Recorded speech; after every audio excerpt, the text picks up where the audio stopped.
আসসালামু আলাইকুম ওরহমতুল্লাহ।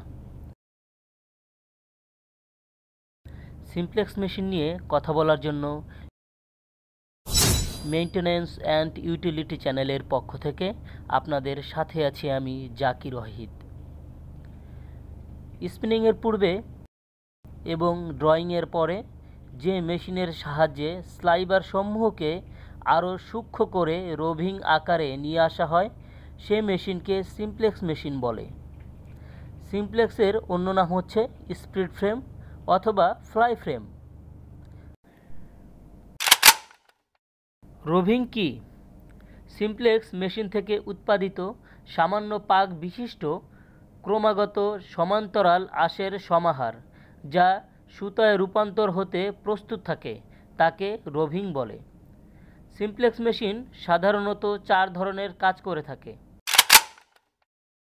ড্রাফটিং, ড্রয়িং থেকে ডেলিভারি হওয়া মোটা দড়ির মতো স্লাইবারকে সরু এবং সূক্ষ্ম রোভিং আকৃতিতে আনার জন্য যে প্রক্রিয়ার মাধ্যমে মোটা স্লাইবারকে চেকন করা হয় তাকে ড্রাফটিং বলে।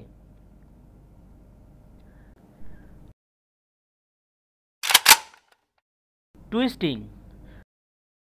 রোভিংয়ে অবস্থিত আঁশসমূহ যেন খুলে না যায় এর জন্য রোভিংয়ে হালকা পাক দেয়া হয়, একে টুইস্টিং বলে।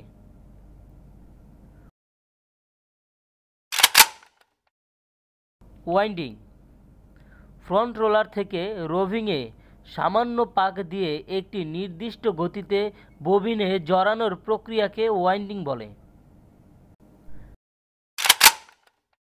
বিল্ডিং, সুনির্দিষ্ট নিয়মে এবং সুনির্দিষ্ট আয়তনের প্যাকেজ বা রোভিং ববিন তৈরির জন্য যে পদ্ধতি অবলম্বন করা হয় তাকে বিল্ডিং প্রক্রিয়া বলে। ভিডিওটি বড় না করতে চাওয়ার কারণে আজকে আমরা এ পর্যন্তই শেষ করছি। পরবর্তী ভিডিও পাওয়ার জন্য চ্যানেলটিতে সাবস্ক্রাইব করে পাশে থাকবেন। ভিডিওটি ভালো লেগে থাকলে লাইক দেবেন। ভিডিও সংক্রান্ত কোনো মন্তব্য থাকলে অবশ্যই কমেন্ট বক্সে জানাবেন।